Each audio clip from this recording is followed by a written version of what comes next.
Ah, tá, então, já avisando, essa provavelmente vai ser a aula mais, acho que uma das aulas mais complicadas, né, de dar do projeto inteiro até então, e provavelmente é dos próximos meses também. Porque DP em si já não é a coisa mais fácil do mundo. E otimização de DP já é bem mais difícil. Então não se preocupem se vocês não conseguirem entender 100% do conteúdo, né? É um conteúdo que requer muita prática, muita prática. Eu podia passar aqui 10 horas falando, dando aula, e no final não ia fazer tanta diferença, né? O que importa mesmo é vocês entenderem mais ou menos a ideia e já partirem para fazer exercício. Então, por isso que na parte de programação dinâmica, se vocês olharem lá no site, é a parte que tem mais exercício, tem muito exercício lá. Então, o que que a gente falou, né? A gente falou de definição e de alguns problemas clássicos. Então, a definição é de programação dinâmica, né? A gente vai pegar um problema e tentar subdividir em subproblemas, né? De maneira meio que, entre aspas, recursiva, né?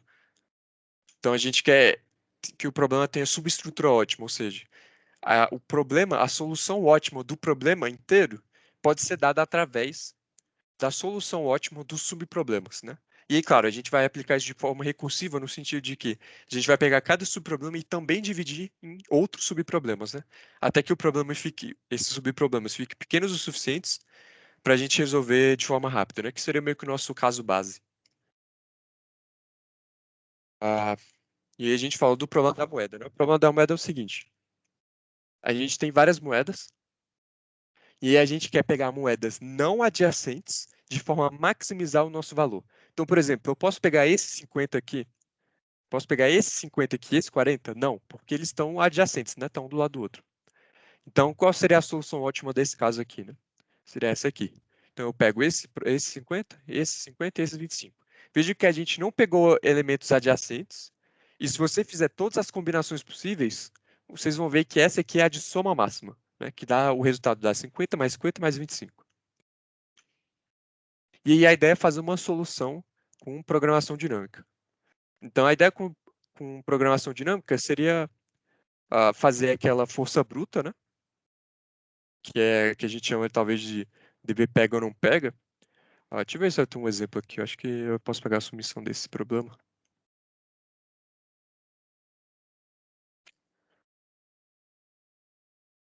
Então, what? Ah, tá.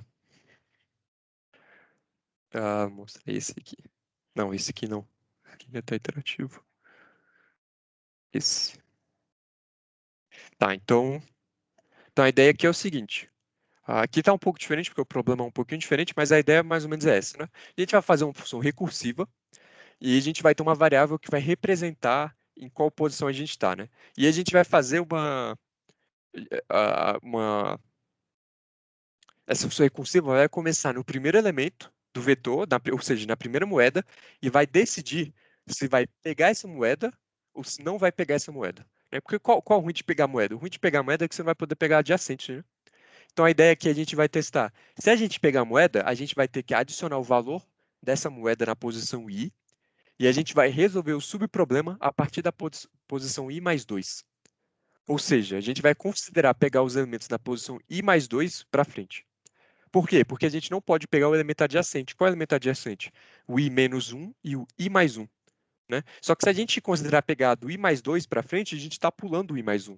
Então a gente vai garantir que a gente não está pegando elementos adjacentes. Né? E no caso do i mais 2, a gente vai pegar o i menos 1? Não, porque a gente acabou de pular. Né? E se a gente pegar o i menos 1, a gente vai pular 2, ou seja, a gente vai para o i, na verdade, i mais 2 menos 1, né, que é o i mais 1. A gente vai para o i mais 3, a gente pula o i mais 2. Então a gente sempre está pulando os adjacentes. E, claro, se a gente não pegar, a gente pode pegar o adjacente, né? E aí, claro, se a gente não pegar, a gente não vai somar o valor dessa moeda. E no final a gente vai pegar um máximo entre pegar essa moeda ou não pegar. E aí a ADP vem no momento que a gente bota isso numa tabela, né? Então a gente armazena essa resposta na tabela e aí quando a gente chegar nesse subproblema pela uma segunda vez, a gente não vai ter que calcular a árvore de recursão inteira.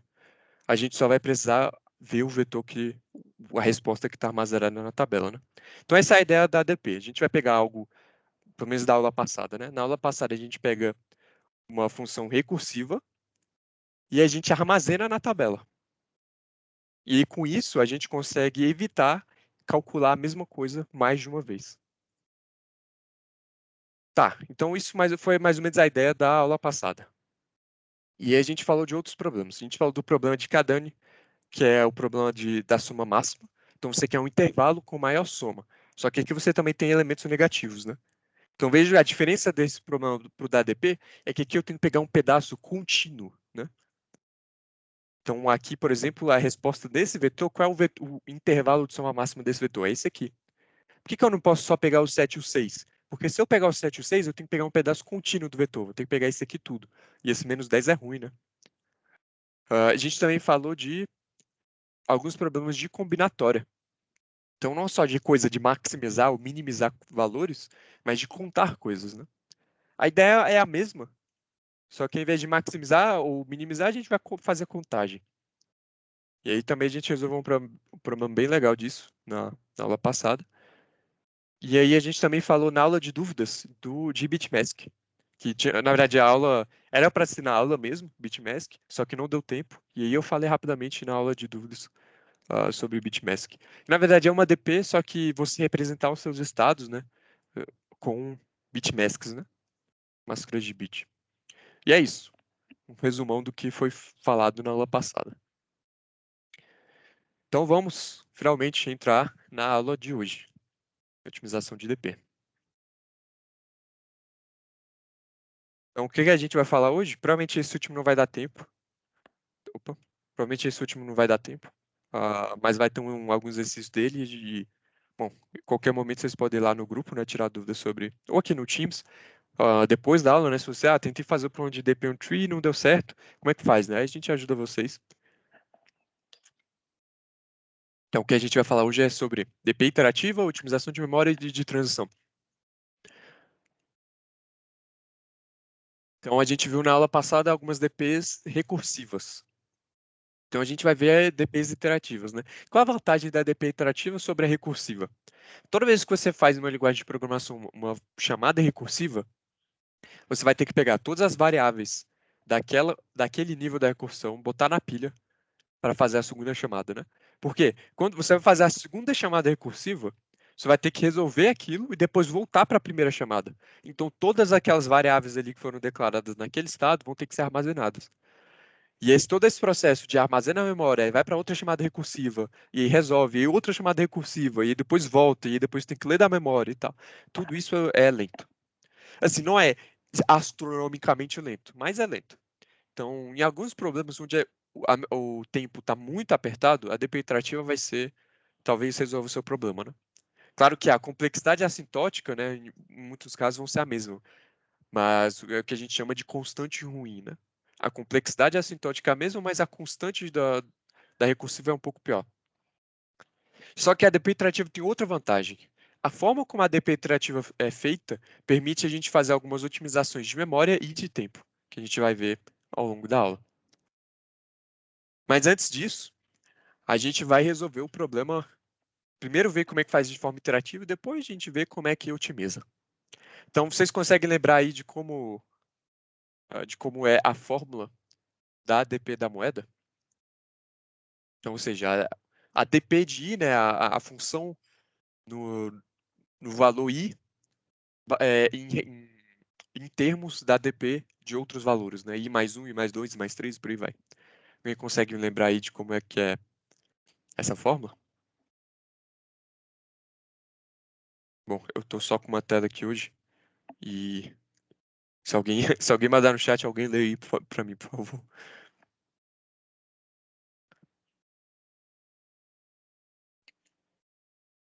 E alguém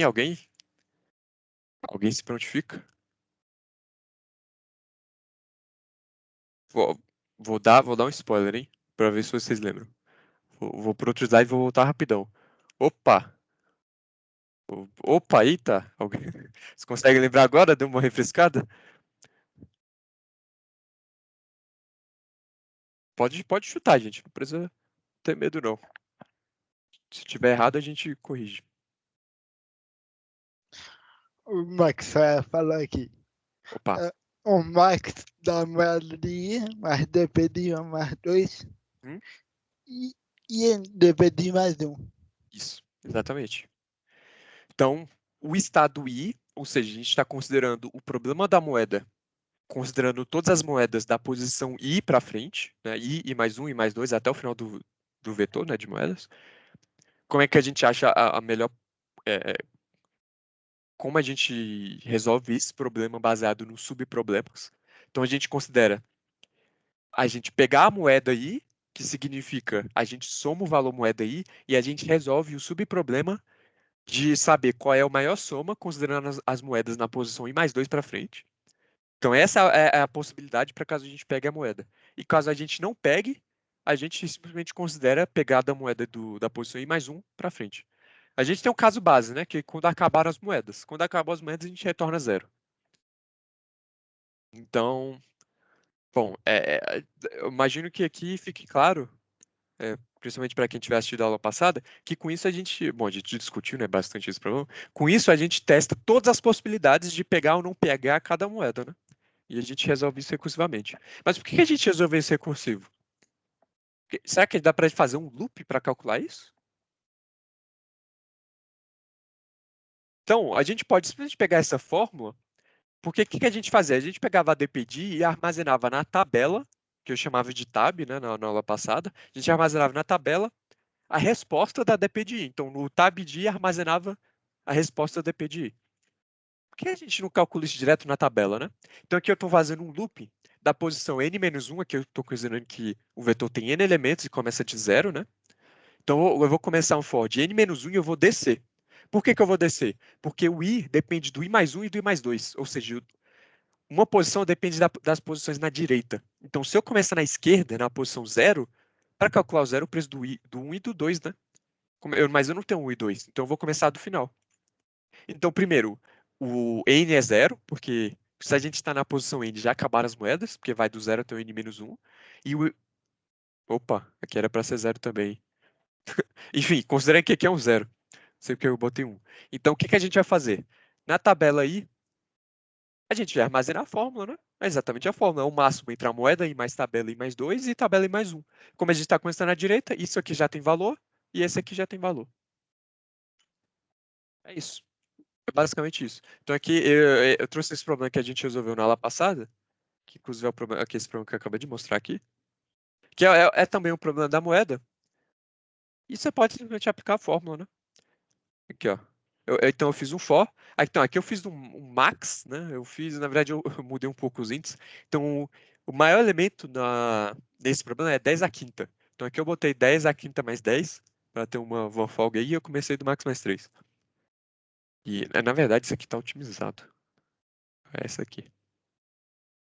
E aí, o que eu fiz? Eu fiz exatamente isso, né? Eu comecei da direita, e eu fui descendo. Aí, aqui, no caso, aqui é 1, que é uma peculiaridade desse problema, mas pode ser 0 aqui também. E aí, nesse problema, na verdade, a gente tinha que multiplicar pelo i também, né? Essa que era a diferença desse problema. Mas a ideia é a mesma. Esse é o valor dessa moeda, e aí eu somo com a tabela no i mais 2. Ou eu pego a tabela i mais 1, que for maior. E eu printo. E aí vocês podem ver aqui que isso aqui demorou 46 milissegundos, e a submissão recursivo, ah, essa aqui, ela demorou um pouquinho mais, 62. Então, para esse caso que é pequeno, vocês podem ver que não fez tanta diferença, né? 20 milissegundos. Mas já fez diferença. Já fez alguma diferença, né? Com limites maiores, então aqui, ao invés de 10 à quinta, 10 à sexta, 10 à 7, a diferença vai aumentar, né? A tendência vai ser aumentar essa diferença. Bom, dúvidas até aqui?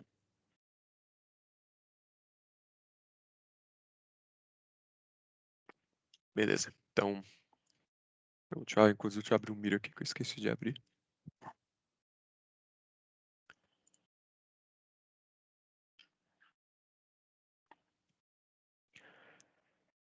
Aqui. Então, vamos continuar. Então, Roberto, tem oi. pergunta no chat. Opa, sempre é possível resolver um problema de DP usando qualquer uma das abordagens? Sempre é uma palavra muito forte. Porque, assim, nesse problema, é muito claro, quais... O que é o preço já ter calculado, né? Em geral, você- os problemas de DP vão ser feitos em um DAG. A gente não falou de grafo ainda. O que é um DAG? É um grafo direcionado. O que significa direcionado? Que as flechas, né, entre os vértices têm direção. Então, daqui do 1, eu posso ir para o 2, mas eu não posso ir do 2 para o 1, porque a flecha é só uma direção. A não ser que eu tenha as duas, né? Mas é outro caso. Um DAG é um grafo direcionado, acíclico, ou seja, ele não tem ciclo. E G significa grafo. Directed Acyclic Graph. Então, em geral, se você tem um DAG, então, por exemplo, isso aqui é um exemplo de um DAG. Porque ele tem ciclo? Não. Eu não consigo, a partir de um vértice, eu não consigo fazer um caminho de forma que eu consiga voltar para ele. É sempre, né? Eu nunca consigo voltar. Então, quando você tem um DAG, você pode, na própria estrutura do grafo, fazer a sua função recursiva começando e fazendo ao contrário, né? Porque vamos supor que eu quero calcular o dp de 1. Só que o dp de 1 depende dos valores de 2 e 3. Só que os valores de 2 e 3 dependem do valor de 4 e 5. Então você vai começar dos elementos que não dependem de ninguém. E que mais formalmente são os vértices do grafo que tem grau de saída 0. Ou seja, grau de saída significa 0, significa que não tem nenhuma flecha saindo dele, não tem nenhuma aresta saindo dele. Então, se o seu problema, se você analisar o seu problema de forma abstrata e a estrutura dele for um DAG, né, e com as flechas sendo as transições, né, você sempre vai conseguir fazer a recursiva e a iterativa, né? No caso, conseguir fazer, eu digo, você consegue escrever o código. Se vai rodar no limite de tempo e memória, é outro problema. Mas você consegue escrever o código. Né? Com memória e tempo infinitos, você vai sempre conseguir, né? Porque aí você vai, de novo, você começa por esses caras. Então você vai começar aqui pelos 5 e 4, que vão ser o caso base do seu problema. Então você corta eles, e aí de repente essas flechas aqui sumiram, né? Quem são os novos vértices que não tem flecha de saída? O 3 e o 2. Então você calcula para o 3 e para o 2, aí essas flechas vão embora, e aí sobra 1, aí você calcula 1. Então assim você consegue calcular a resposta pro DAG, né? Então, em geral, vai dar para fazer isso. Você pode fazer tanto recursivo quanto iterativo, né? E essa é a forma mais abstrata possível para esse tipo de problema, né? Aí, claro que, bom, se não for um DAG, aí eu não sei nem se vai dar para fazer uma DP, né? Aí vai ficar mais complicado. Mas, em geral, é isso. Certo? Ficou claro?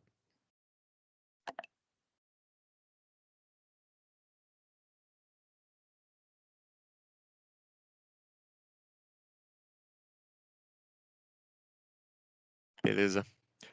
Eu acho que um dos problemas, eu não sei se eu botei, mas tem um problema ah, que é um DAG. Você tem que falar, não é, né, não é literalmente abstrair um DAG, pera, deixa eu ver mais. Não é que você abstrai o problema para um DAG. O problema é te dar um DAG mesmo. E aí você tem que calcular alguma coisa em cima dele. Eu vou botar ele na lista. E eu vou botar ele com uma descriçãozinha. Eu vou botar que é um DAG para caso vocês tenham interesse em fazer ele. Bom, vamos lá. Então, a otimização de memória. Será que a gente consegue otimizar o uso de memória no problema que a gente acabou de fazer?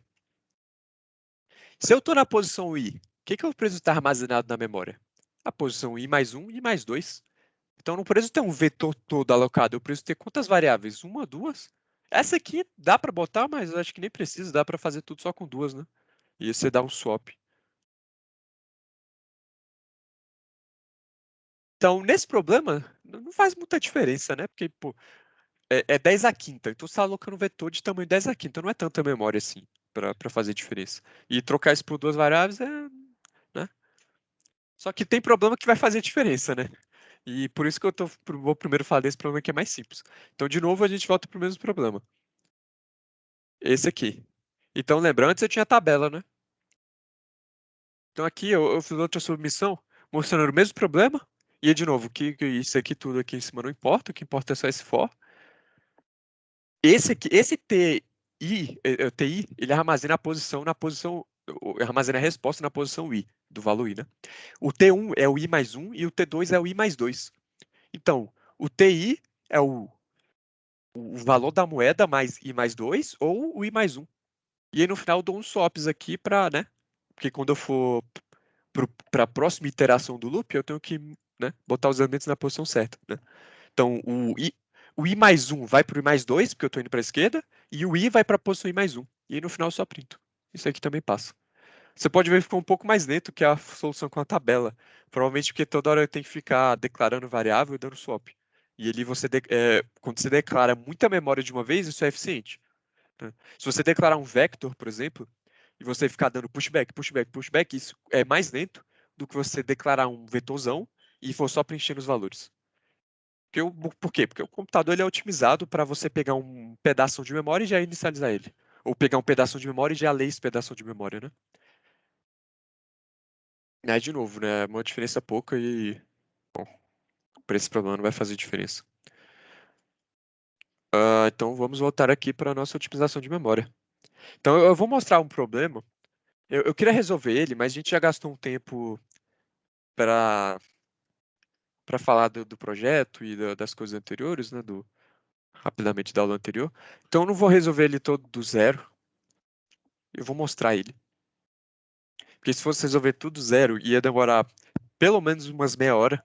E a gente ainda vai ter que falar da otimização de transição, que é a parte mais legal, né? E no problema de otimização de transição, dá para otimizar a memória também.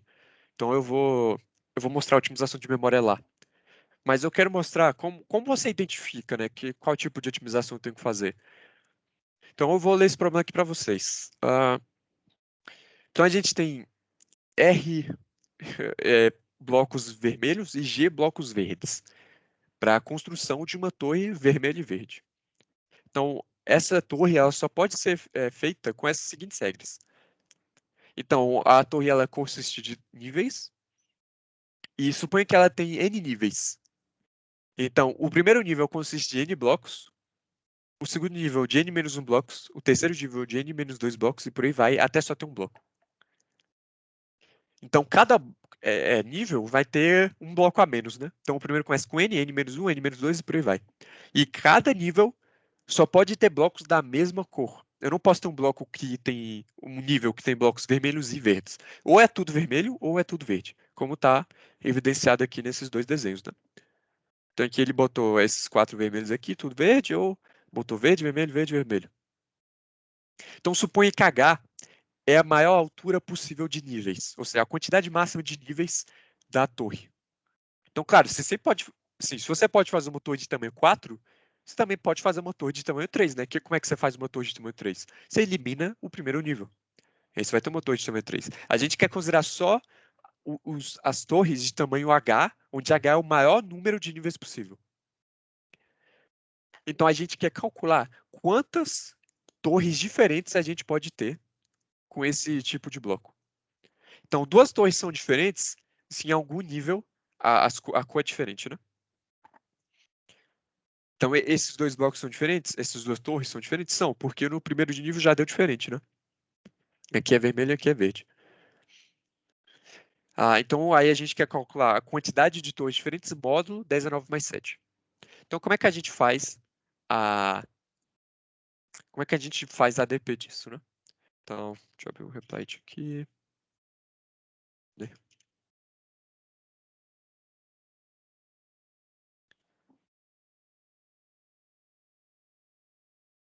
Deixa eu ver se alguém mandou alguma coisa no chat.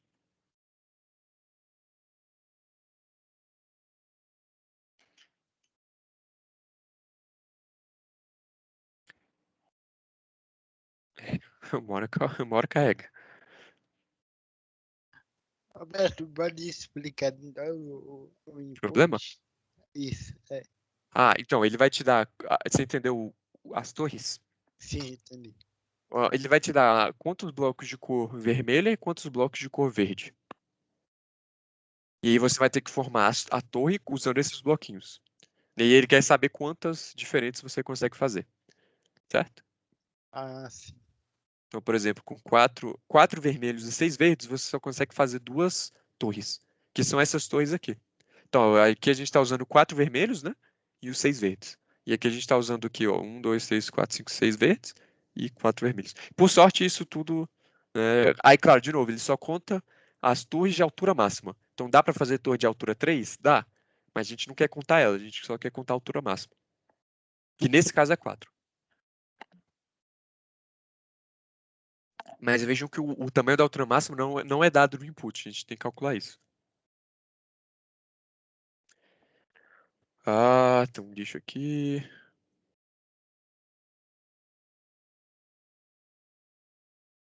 Tá, então eu vou aqui, então aqui tem as cores vermelho e verde, e eu vou ler ela aqui. Então essa é a cor total, né? E a gente quer calcular uma DP. Então a gente precisa de qual tipo de informação? A gente precisa saber a nossa altura, a gente precisa saber quantos blocos restantes, porque esse é a quantidade de blocos total, né? Aqui, esse red aqui, vão ser a quantidade de blocos restantes, que a gente ainda pode usar, que não usou ainda. E verde é a quantidade de blocos verdes restantes. Como é que a gente calcula isso, né? Aqui, na verdade, tem maneiras de fazer. Você pode fazer esse TP retornando inteiro. Só que como é que a gente sabe qual é a altura máxima, né? Porque pode ser que a gente calcule um bloco, né? Uma torre de tamanho K. E aí a gente calcula um bloco de tamanho K-1. E aí não dá para aumentar para K, porque depende de quais cores a gente bota em cada altura, né? Como é que a gente sabe qual a altura máxima, né? Então, ao invés de retornar um inteiro, a gente vai retornar um par. Então, o que esse par representa? O par representa a altura e quantidade.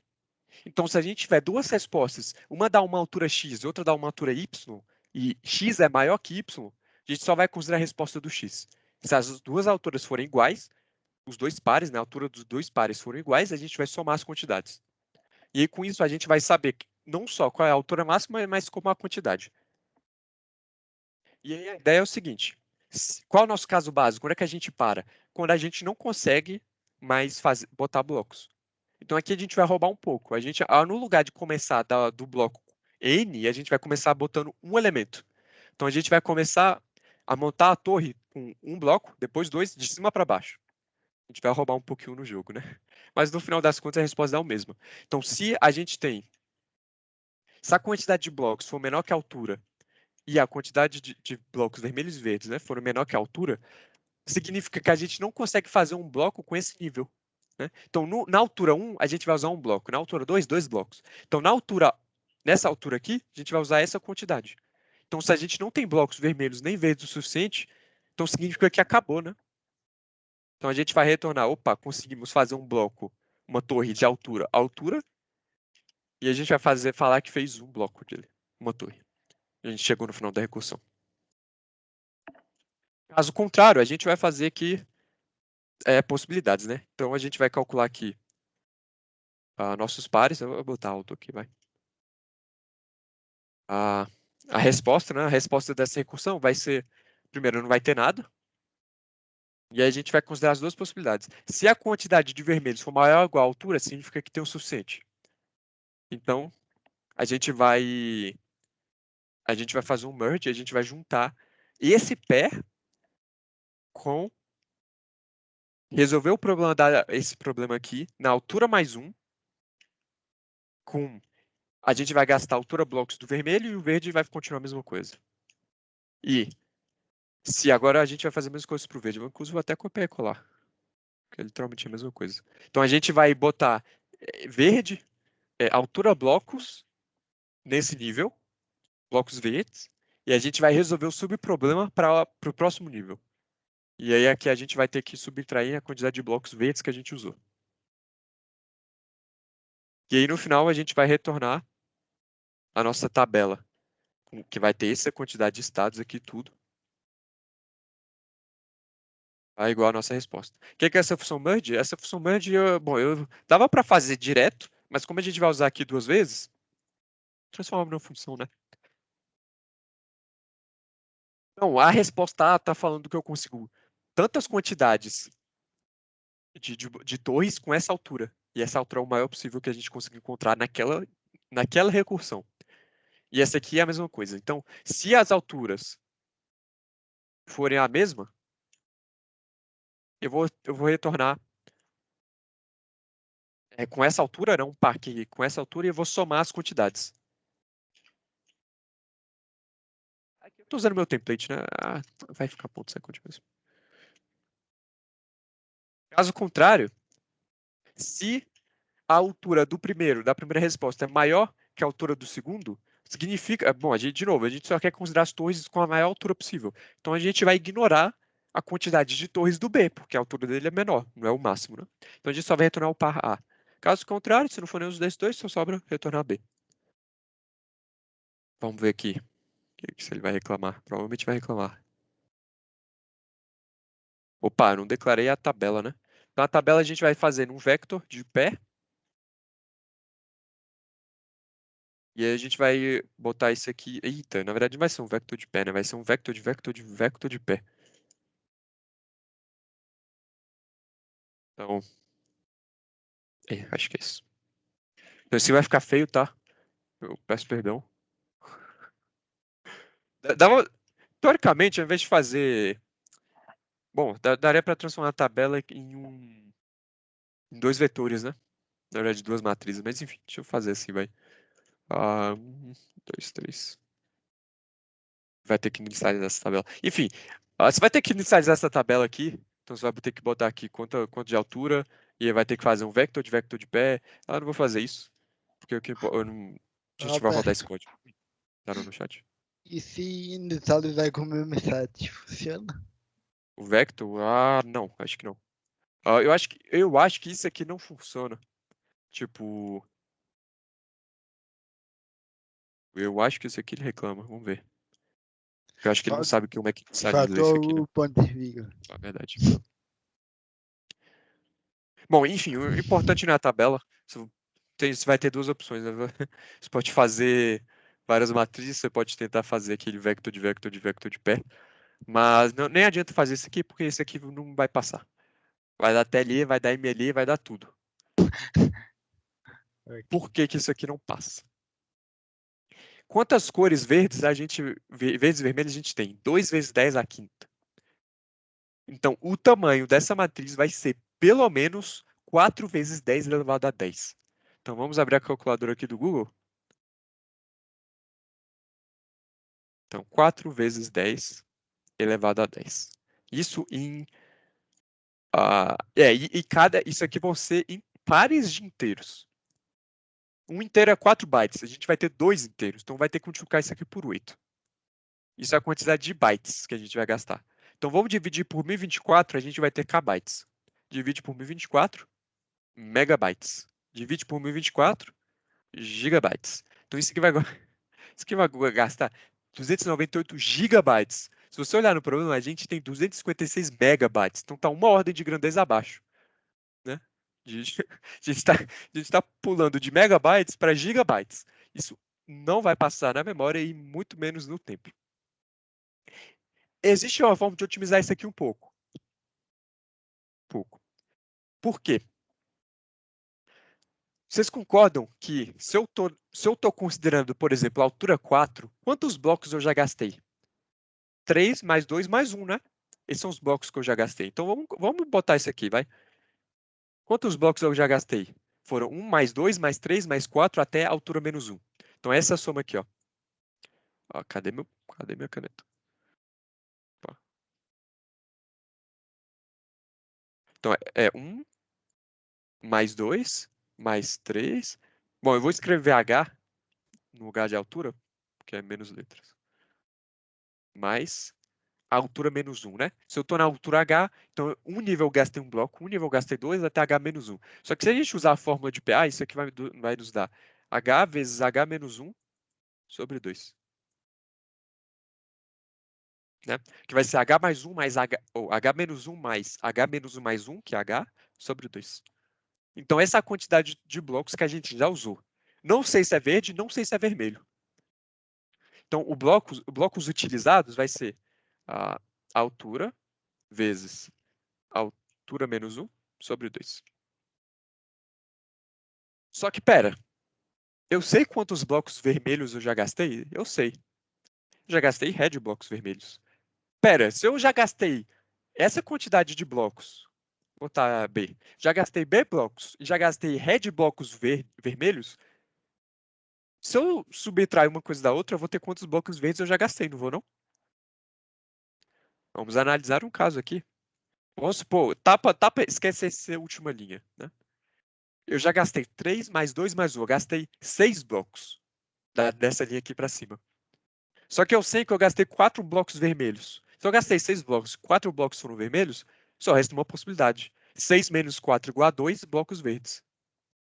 Então, esse estado aqui, ele é desnecessário. A gente pode apagar ele. Porque a gente consegue recuperar. Na verdade, a quantidade. Na verdade, é o contrário. A quantidade de head gastos é R menos head. Porque R é a quantidade total de blocos e head é a quantidade de blocos disponíveis para usar. Então, a quantidade de blocos vermelhos gastos é R menos head. Então, a quantidade de blocos verdes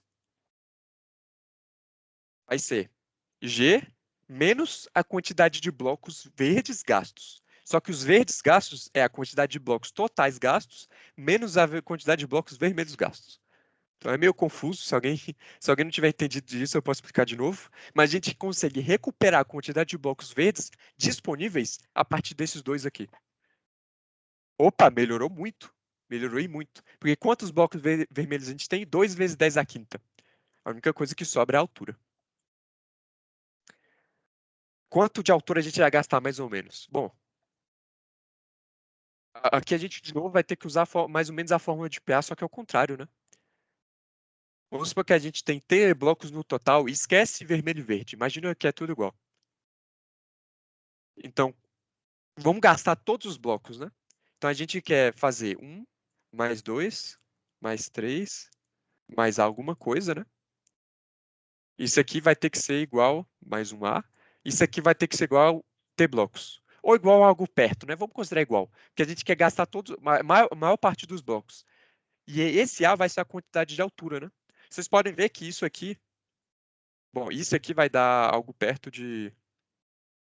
Quer dizer, perto não, né? Vai ser mais ou menos algo desse tipo, né?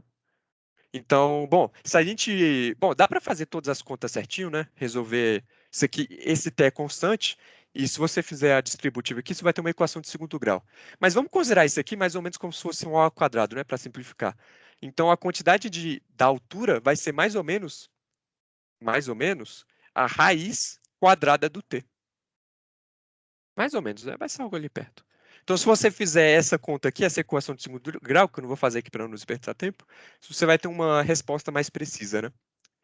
Então, a altura máxima vai ser algo perto de raiz da soma dos blocos, e que nesse problema aqui, se você fizer aquela outra conta, vai dar algo mais ou menos próximo de 900. Então, o que a gente vai ter? Ah, repete, por favor, essa parte do R menos R gastos, tá? Essa aqui, B menos head gastos. Eita, minha água acabou. Essa aqui do B ou essa aqui de cima? Ou tudo?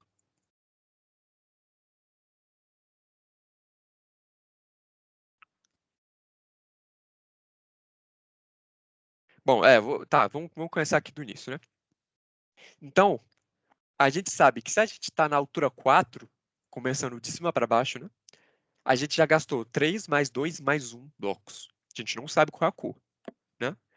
E isso é evidenciado por essa forma. Então, se a gente a gente está na altura H, a gente já gastou 1 mais 2 mais 3 mais mais H menos 1 blocos.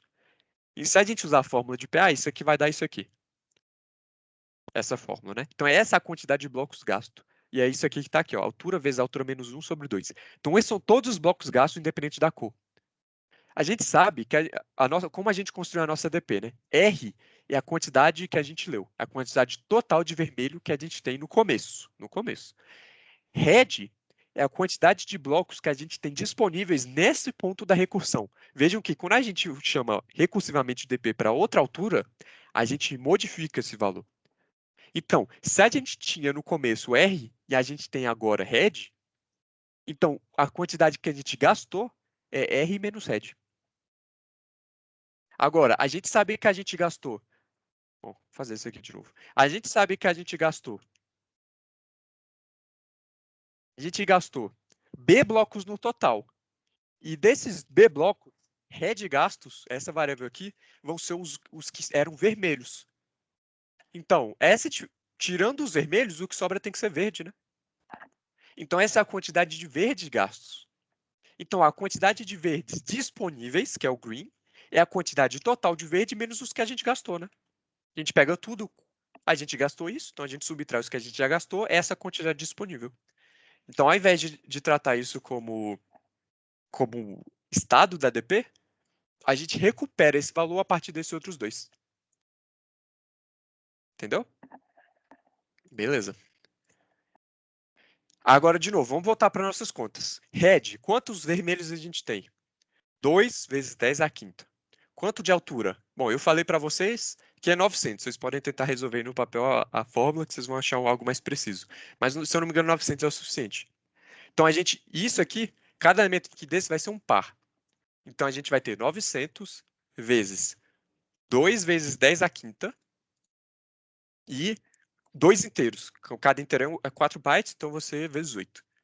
Isso bytes. Vamos fazer aqui. Kbytes. Megabytes. Opa. Tá, aqui a gente está armazenando num par, né? Será que esse par é necessário? Será que a gente conseguiria fazer isso só com um inteiro? Mesmo se a gente pegar esse aqui e dividir por 2, né? 686. Isso estoura a memória, que é 256. Então, mesmo a gente tendo otimizado isso, ainda não é bom o suficiente.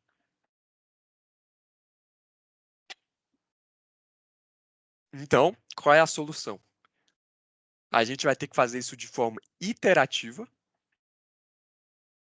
e a gente vai ter que calcular a gente vai ter que calcular, a gente não vai poder declarar a tabela inteira. Por exemplo, a gente não vai poder fazer isso aqui, 900 é 2 vezes 10 elevado a 5. Porque isso estoura a memória. Só que isso não estoura o tempo. Então, ao invés de fazer essa tabela inteira, a gente vai declarar uma tabela desse tamanho e para cada altura a gente vai reaproveitar a memória. Na verdade, a gente vai ter 2 tabelas desse tamanho. Essa tabela vai ser numa altura i e essa tabela aqui vai ser numa altura i mais 1. Só que a gente não vai declarar os tamanhos, a gente vai reaproveitar esses vetores para os níveis da tabela. Então, ao invés de declarar uma matriz, é como se a gente declarasse só 2 linhas da matriz e aí reaproveitasse a memória que já está alocada para botar os valores de outras alturas. É literalmente isso que a gente vai fazer. Vejam que no outro exemplo do slide, a gente, ao invés de declarar uma tabela inteira, a gente declarou 2 variáveis. Aqui, ao invés de declarar uma matriz, a gente vai declarar 2 vetores. Então, é a mesma ideia, só que a gente está mudando ao invés de trocar vetor por 2 variáveis, a gente vai estar trocando matriz por 2 vetores, que é menos, né? É menos. E no caso, com 2 vetores vai passar. Então, de novo, eu não vou mostrar o do código inteiro, do zero, porque vai demorar bastante. E nosso tempo está acabando e eu quero falar da outra otimização ainda. Então, primeiro, eu vou explicar como é que o código funciona de forma iterativa e depois a gente se preocupa com a memória. Como é que esse código funciona? A gente vai iterar, fazer um for da altura 1 até a altura 900. E aí a gente vai fazer isso meio ao contrário, né? Então, quantas possibilidades a gente tem de fazer uma tabela com altura 0 e com R cores vermelhas e G cores verdes sobrando? Uma. Né? É uma torre de altura 0, então não botei nada. Então, imaginem aqui como se tivesse um anti... Na verdade, vamos fazer o seguinte.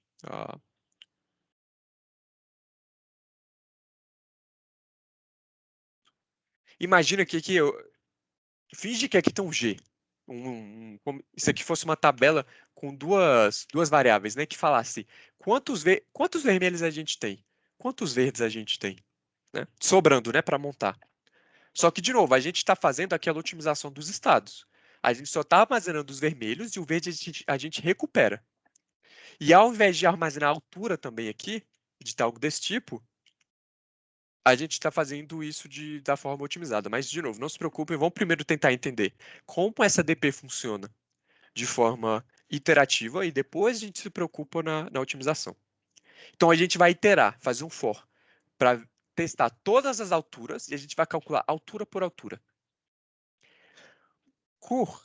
que é uma abreviação para current, que é o que eu costumo usar, e ante é de anterior. Eu uso um nome em inglês e outro em português, eu não sei por quê. Teoricamente, anterior, né, dá pra considerar, mas quando eu leio mentalmente isso aqui, eu leio como anterior. Alberto, Oi. esse 900 ali deu nenhum problema? Como é que é? 900, tipo, Ah, o que tem o 900? ele deu nenhum problema? Não, ele não deu. Isso aqui é o que a gente calculou aqui, ó. Ah, tá. Ok. É a maior altura possível, né? E a altura, você pode, se você tem T blocos, você vai ter que botar um bloco, mais dois blocos, mais três blocos, até acabarem os blocos, né? E se você considerar que o último bloco é a altura, né? Você resolve essa fórmula que dá mais ou menos raiz quadrada do T. Então, isso aqui vai dar uma equação de segundo grau do tipo A2 sobre 2 menos A sobre 2 é igual a T. Então, se você resolver essa equação de segundo grau por A e T for constante, T vai ser tipo, T é o R mais G, né? Então, isso aqui você vai ter mais ou menos o upper bound, né? A altura máxima possível. Tá, então a gente vai fazer um for de todas as alturas, e aí a gente vai fazer um for de todas as possibilidades de blocos vermelhos ainda possíveis. Vão ter estados impossíveis aqui? Provavelmente. Mas a gente não está se preocupando com isso agora. O que a gente está se preocupando é o seguinte. A gente vai considerar aqui. Então, quando a gente estiver dentro desse for, a gente vai estar. Eu vou até escrever aqui. Estamos considerando o caso com altura. Com essa altura, né? E altura igual a altura. Red, blocos vermelhos.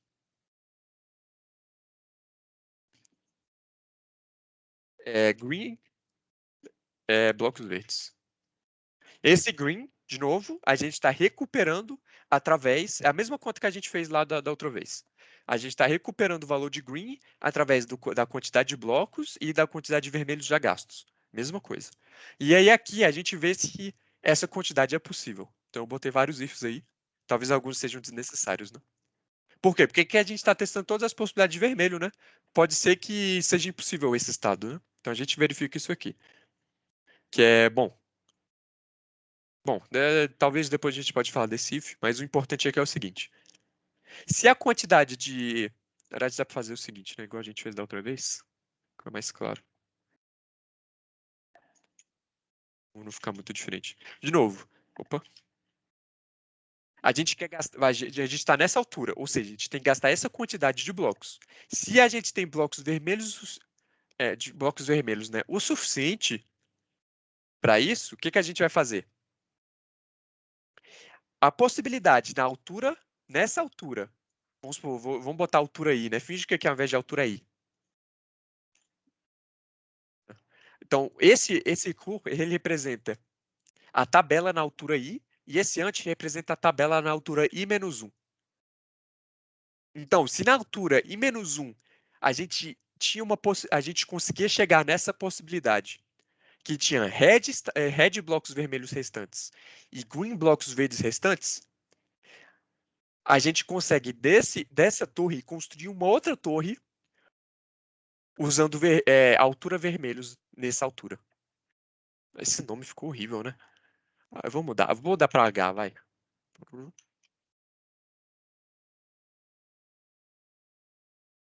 Então, de novo, se a gente está na altura H e a gente consegue chegar no estado, nesse estado aqui, da altura H menos 1, né? De quantas formas a gente pode construir uma torre com altura H, gastando vermelho na altura H. Ou seja, a altura H vai ser preenchida com blocos vermelhos. E aí aqui esse estado é o contrário, né? Na altura, se eu consigo chegar na altura H menos 1, ou seja, aqui é a quantidade de formas, de maneiras que eu consigo montar blocos com H-1 alturas e que sobra red vermelhos e green verdes, então eu consigo construir uma torre de altura H com red blocos e green menos H verdes. Certo? Parece meio confuso. Ele consegue sumir direitinho com os cursos anteriores quando acabar a iteração do loop. Sim, a gente vai a gente vai reaproveitar nessas tabelas. Pergunta, ficou claro ou vocês querem que eu faça a tabela inteira? Talvez fique mais claro. Ficou clara a ideia da iterativa, pelo menos? Do tipo, antes de head, é a quantidade de torres, é isso que a gente quer no final das contas. A gente quer a quantidade de torres diferentes.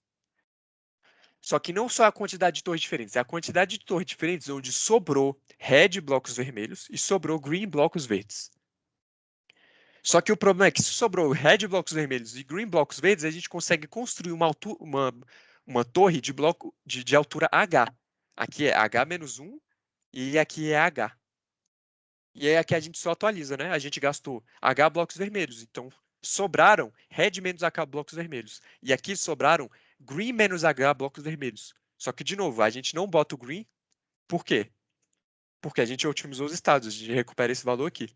Então a gente não precisa, né, não está explícito, está implícito aqui. Certo?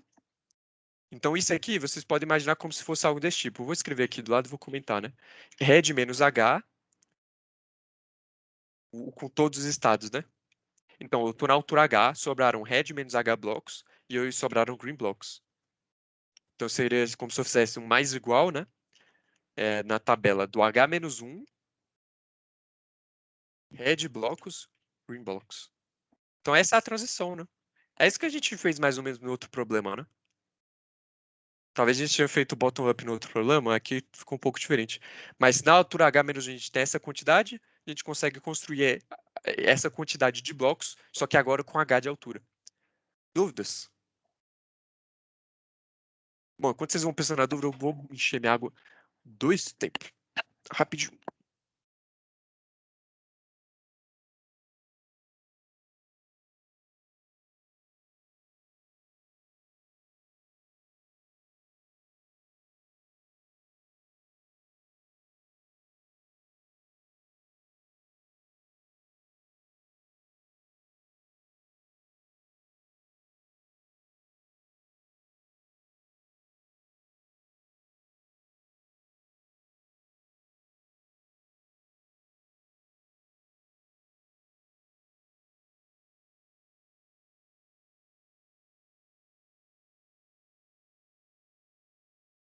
Bom, voltei.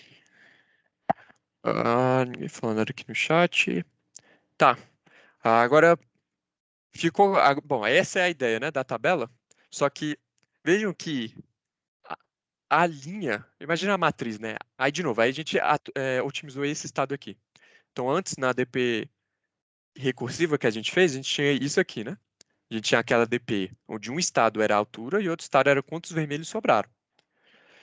Só que vejam que nessa transição, eu só preciso saber, na altura H, eu só preciso saber os valores da, da linha, né? A linha da matriz na linha H, só para eu calcular ela, eu só preciso saber a linha na matriz na altura H-1, né? A linha H-1 da matriz. Então, a gente precisa armazenar a tabela inteira? Não. Então, esse cur é como se fosse a altura H, né? A gente pode até substituir o nome. Acho que talvez fique mais claro.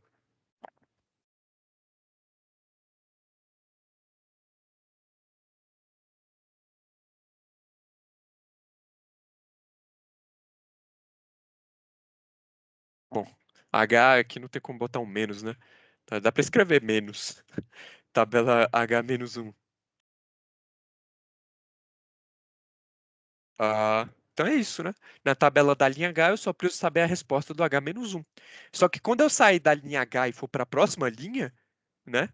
Eu preciso que a linha H esteja no H-1, né? Porque eu vou do H para o H+1. Então, o -1 do H+1 é o H. Então, a gente vai dar um swap nas duas tabelas. Então, a gente vai trocar a tabela H-1 com a tabela H. E aí, bom, o que era antigamente a tabela H-1 vai virar o H-2, né, entre aspas. E isso aí a gente não precisa desse valor. Só que aí, bom, aí o último detalhe, só que é mais o detalhe do problema em si, né? É que a gente quer uma maior altura e aqui a gente está testando até 900. Quem garante que vai ser 900? Nada. Então eu fiz esse booleano que, bom, se eu não conseguir fazer nenhuma torre de altura H, significa que a H-1 é a maior altura possível. Por que é a maior altura? Porque eu não consigo fazer nada da altura H, né? Então, por isso que eu faço esse bool aqui e por isso que tem esse end do if. Porque se aqui for zero, se esse tabela H-1 for zero, significa que eu não consegui fazer nenhuma torre com esse estado, né, de altura H-1. E eu não preciso nem fazer esse if, nem executar esse if. Mas se eu conseguir, se eu entrei no if, então deu certo, né? Então eu consegui fazer uma tabela de altura H, então eu devo continuar o meu loop. Se eu não conseguir, então eu dou break, e no H-1 tem a minha resposta. Então aqui eu vou somar tudo e vou printar. Dúvidas? Sim, não precisa ficar 100% claro, né? O ideal, de novo, tá gravado, né? O ideal é vocês abrirem o problema, abrirem os slides, os vídeos, depois e tentar resolver o problema, né? E só assim você vai ver se você entendeu de fato ou não, tentando fazer. E aí você pode, claro, tirar dúvidas lá no NBalloon, aqui no Teams. Se vocês quiserem também perguntar, né, não perguntar, mas pedir um encontro, né, no Teams mesmo, por voz, sem problema, a gente marca um dia também. Tipo, eu quero dizer fora do horário da aula, né? Tirar dúvida fora do horário da aula no Teams também não tem problema, a gente entra aqui quando der. Enfim, mas a ideia aqui de novo, é tentar. É o mesmo problema, né? Mais ou menos a mesma solução. Só que a gente transformou de recursivo para iterativo, e ao invés de declarar a tabela inteira, a gente declarou só o que a gente precisava declarar. Então, vamos continuar aqui. Deixa eu fechar isso aqui. Vamos continuar para a otimização de transição. A otimização de transição acho que vai ser mais fácil, e o problema que eu escolhi é um pouco mais fácil também, né? Vamos para a otimização de transição.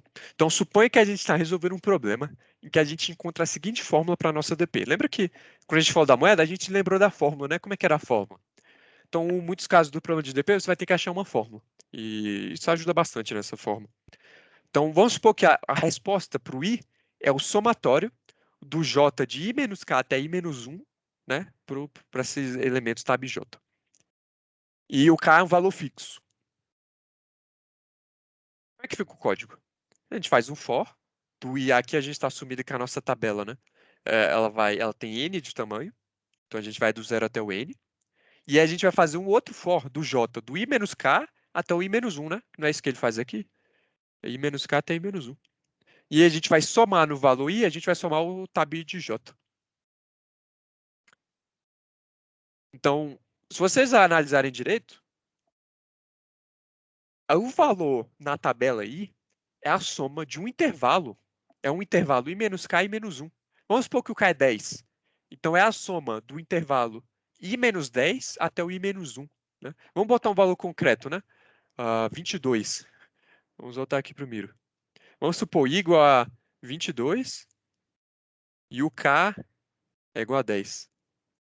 Então, isso aqui é a soma do intervalo fechado, né, do vetor, 22 menos 10 até 22 menos 1. Então, é literalmente a soma de um intervalo do vetor, né? É um intervalo contínuo do vetor. Tá? Vou deixar isso aqui. Aí a pergunta é, esse segundo loop é O de K, né? Porque eu vou iterar por K elementos, essencialmente. Então, para um K grande, vamos supor que o N é 10 à quinta e o K é 10 à quinta, ou 10 à quinta menos 1, ou 10 à quinta menos 10, né? Um valor grande, próximo do N, que é o tamanho do vetor. Então, a gente vai ter um algoritmo praticamente quadrático. E se o N for muito grande, aí vai ficar muito ruim, né? A pergunta que eu quero fazer aqui para vocês.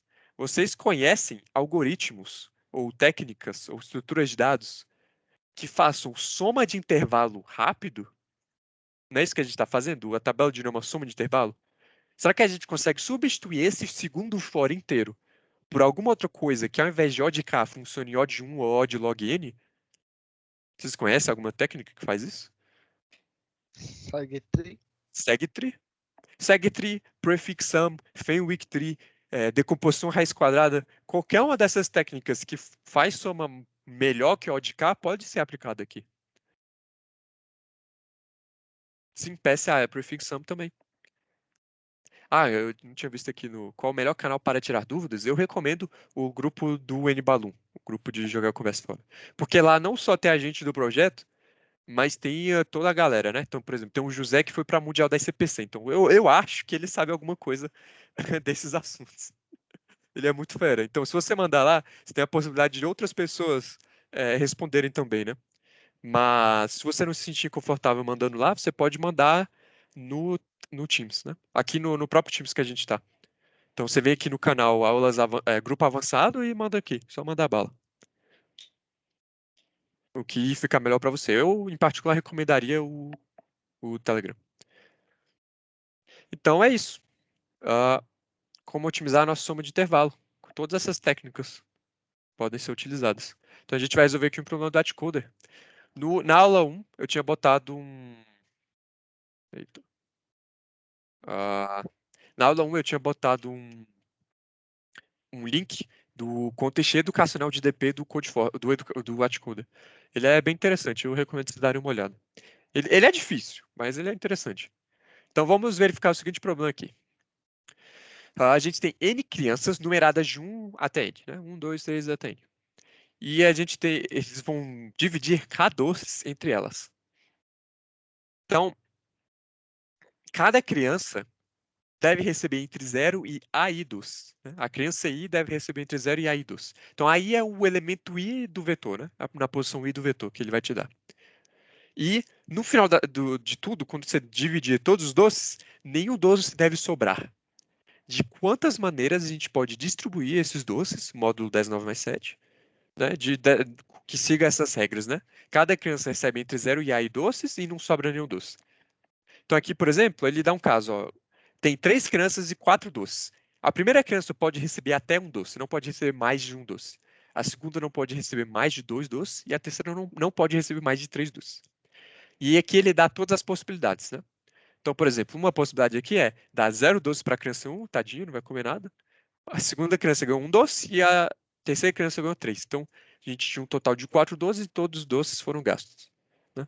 Aí aqui, por exemplo, deu um doce para a primeira, 2 para a segunda e um para a terceira. E por aí vai. E aí aqui ele dá vários outros exemplos, né? Aqui tem 0 doce. Como é que você distribui 0 doce? De uma forma só, né? Que é dar nada para ninguém. Certo?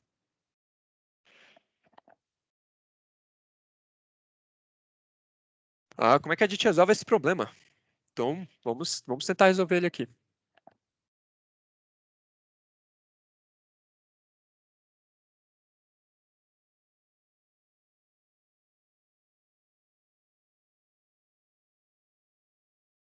Tá, então esse problema é um problema de pega ou não pega, né, de DP. Então aqui é esse I representar a criança que a gente está agora, e aqui eu vou botar doces, representa quantos doces ainda sobraram, né? Então, o que que a gente vai fazer? Se o I for maior ou igual a N, eu vou deixar esse N global aqui. Então, significa o quê? Significa que a gente já passou por todas as crianças, né? A gente vai começar pela criança 0, 1, 2, até a criança N-1. Então, se chegou no N, já passou por todas as crianças. Então, a gente vai retornar. Se a quantidade de doce for 0, a gente retorna 1. Por quê? Porque não pode sobrar doce. Então, se sobrou doce, a gente retorna 0. Então, se a gente chegou no final da recursão, a gente conseguiu uma maneira de distribuir todos os doces. Se a quantidade de doce for 0. Se não for 0, então a gente não conseguiu, né? Porque sobrou. E aqui a gente vai fazer um for. Quais são todas as possibilidades? Aí aqui de novo eu vou botar um vetor de aquele vetor A, né, que fala quantos doces cada criança pode receber no máximo. Então, então aqui vai ser, eu vou fazer o seguinte, é D, é a quantidade de doces que eu vou dar para a criança I, né? DI, vamos botar DI. Então DI vai até qual valor? Ou ela no passo pode ir para AI ou até os doces acabarem, né? Então ela pode receber até 10, mas se a gente só tem 5 doces, então a gente vai fazer um for até 5, né? Porque a gente não pode dar 6 doces porque só tem 5. E aí, de novo, esse daí vai representar a quantidade de. Opa, que é zero. Quantidade de doces que a gente vai dar para a criança aí. Então é sempre de 0 até ou aí ou até 12, o que for menor entre eles. E aí a gente vai botar na nossa resposta, a gente vai considerar os casos onde a gente deu DI doces, então a gente vai ter que passar para a próxima criança, considerando que a gente tem doces menos DI sobrando, que a gente gastou DI para essa criança agora, para a criança I. E aí a gente vai ver, vai contar as possibilidades, né? Quais são todas as possibilidades? São essas. E aí cada DP dessa vai contar mais possibilidades e por aí vai até contar tudo. E aí, de novo, a magia da DP. Então a gente vai armazenar isso numa tabela. A gente vai armazenar essa resposta numa tabela para evitar calcular a mesma coisa duas vezes. E aí aqui a gente vai, de novo, se... ah, bom, se a gente já tem uma resposta armazenada na tabela, que é diferente de -1, a gente vai retornar, né? E aí aqui a gente tem que dar um -7 na tabela. Essa é a nossa DP. Qual é a complexidade da nossa DP? Então, N crianças é K doces. Isso implica em N vezes K estados. Opa, opa. Só que, lembra, qual é a complexidade de uma DP? A quantidade de estados vezes a transição. Porque cada estado vai rodar só uma vez, porque depois de rodar uma vez, a gente vai armazenar o valor na tabela. Então, na segunda vez, a gente só vai retornar o valor, né? Vezes a... Bom, vai rodar cada uma vez, só que toda vez que rodar, vai ter que rodar esse for. E esse for, no pior caso, vai ser O de K, mais ou menos. Mais ou menos, né? Porque esse aqui vai estar limitado pela quantidade de doces, mas de qualquer forma ainda vai ser ruim, né? Vai ser algo que não é constante, nem é log. É algo linear, né? Talvez seja K sobre 2 ou K sobre 4, sabe? A gente está dividindo por uma constante, mas continua dependendo do valor K. E por isso a gente fala que é O de K. E de fato, se a gente for rodar isso, a gente vai ver que é muito ruim. Então eu vou ler aqui, ele dá o N e o K, e eu vou fazer um for.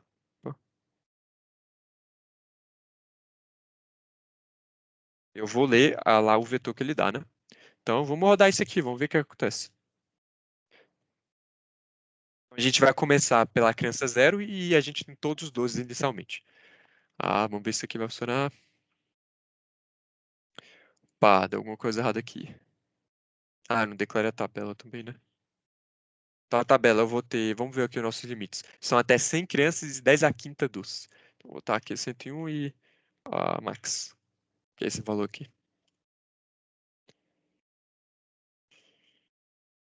Ele tá meio bugado aqui.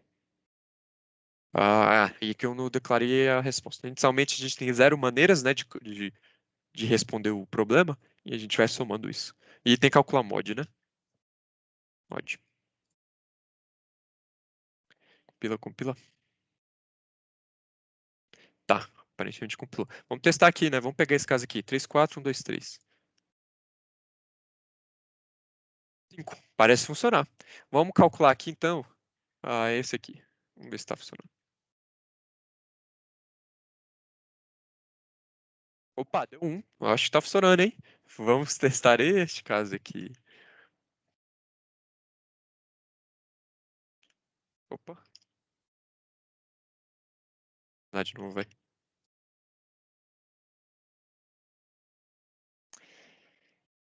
É, né? Qual o problema?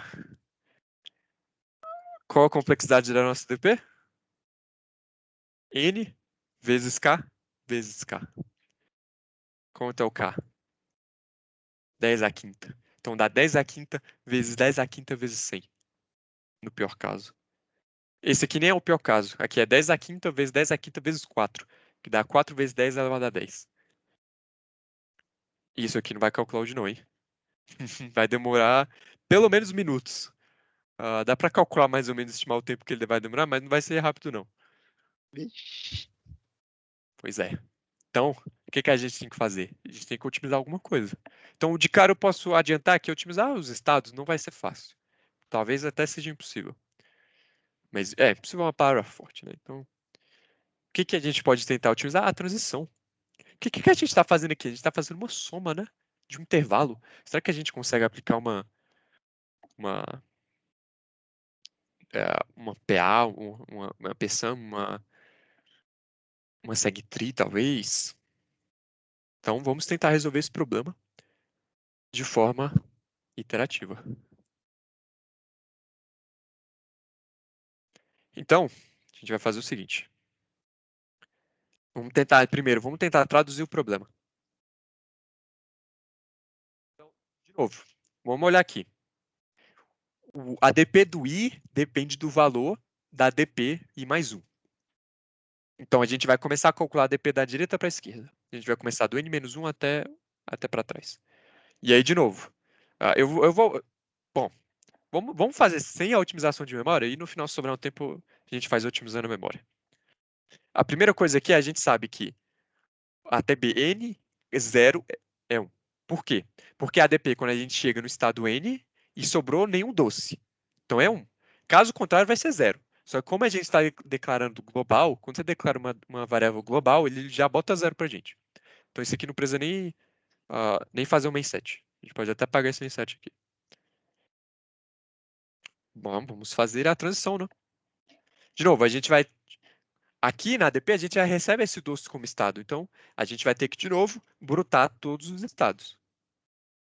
Então, doces é igual a 0, menor ou igual a k, doces mais mais. E aí, bom, quando a gente está aqui dentro, é como se fosse aqui dentro, né? Só que ao invés de chamar recursivamente a dp do i mais 1, a gente só vai acessar a tabela. Então, ó, eu vou até copiar aqui.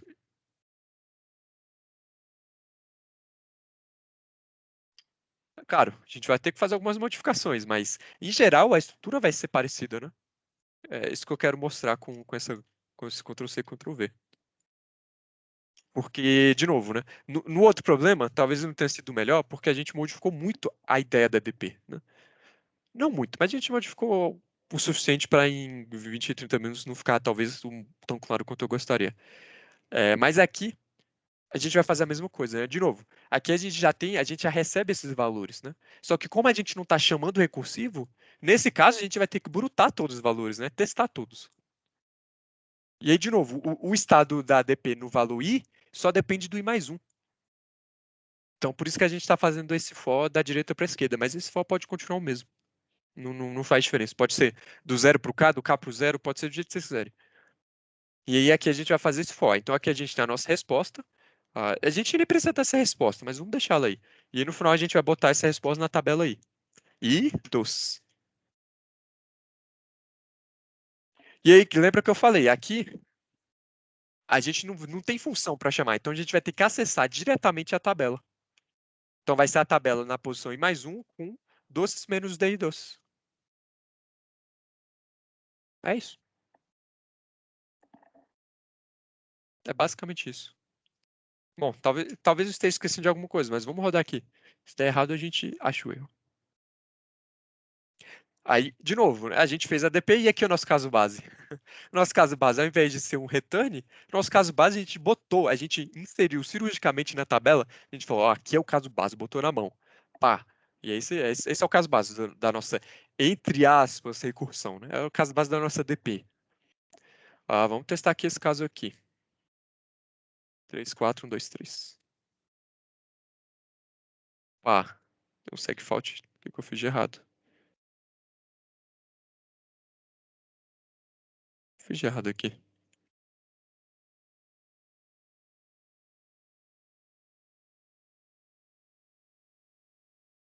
Segfault. E mais um. Doces menos. Ué, não. Mas aqui tá. Tab e doces. Bom, deve ser algum índice que tá errado aqui.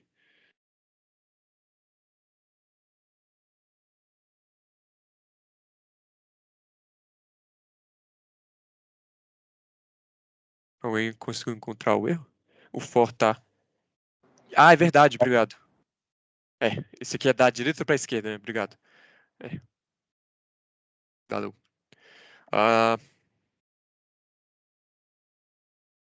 Ah, faltou printar, né? Então, para printar, o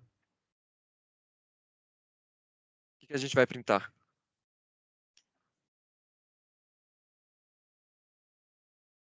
A gente tem que começar do zero, né? Com K2. Vamos ver se isso vai dar certo. Opa, tem uma coisa errada aqui de novo. Vamos debugar mais. Tab de doces. e mais um doces menos DI. Isso aqui vai até aí. É o N. Então se a gente está começando na tabela do N menos 1, então o I mais 1 vai ser o N, né? E a gente está interessado nos casos onde sobraram 0 doces. Por isso que esse aqui é 1. Então, quando o doces for igual a DI, ou seja, eu estou dando todos os doces para a última criança, aí esse aqui vai ser tab de N, 0. E a gente vai armazenar 1 na resposta. Faltou o input do vetor. Ah, verdade. Valeu. A DP provavelmente deve estar certo.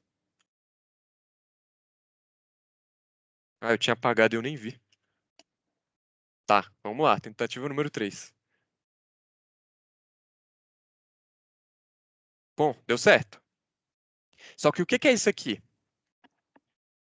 A gente está somando todos os elementos. A gente está fazendo um somatório dos elementos de doces menos o mínimo, né? Porque o que acontece quando isso aqui alcançar o valor máximo? O valor máximo do DI é isso aqui. Vamos chamar esse valor máximo de x. Ou de x não, de lim, de limite, né? A de I dos. Então eu vou substituir aqui, porque aí é menos coisa para falar. Então, quando o DI for 0, isso aqui vai ser a tabela de I mais 1, doces menos 0. Quando o DI for lim de limite, vai ser tabela de I mais 1, doces menos limite. Então, eu estou fazendo a soma de todos os elementos da tabela de I mais 1, né, dos índices doces menos lim, até doce. Na verdade, aqui é fechado, não é um intervalo fechado. Então, o valor dessa tabela é o somatório desse intervalo, como a gente tinha falado. E como é que a gente pode fazer isso? A gente pode fazer uma segue-tree, um psum, um Fenwick-tree. Eu vou mostrar como é que fica eu acho que eu submeti aqui. Vou mostrar como é que fica com a psum. Tem que ver as minhas submissões. Ih, eu não tô logado, né? Bom, eu codarei isso do zero, mas faltam 4 minutos. Bom, vou codar isso do zero, vai, rapidinho. Então a gente vai fazer aqui uma psum.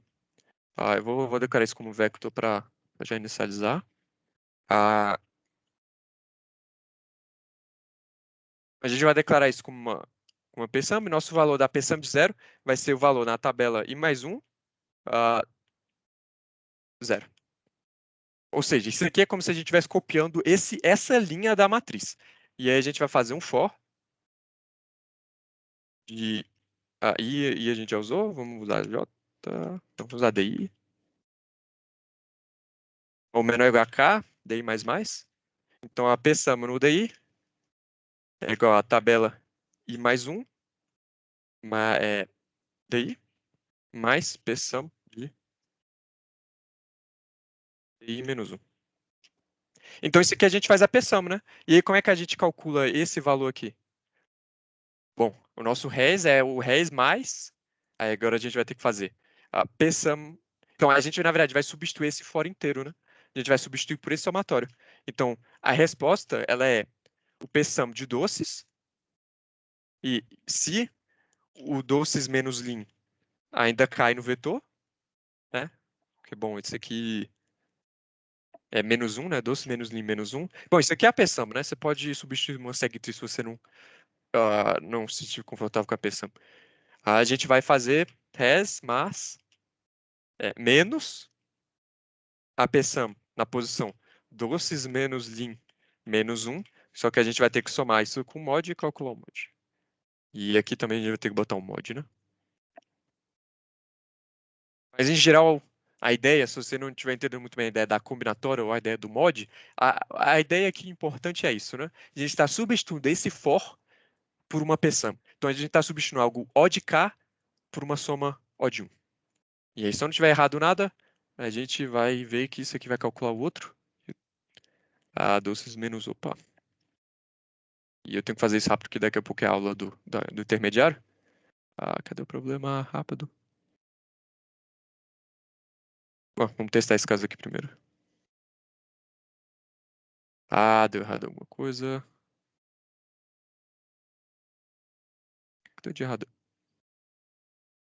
Pô, o que deu de errado aqui? Ué, tá reclamando do Lima ainda? Ah, tá.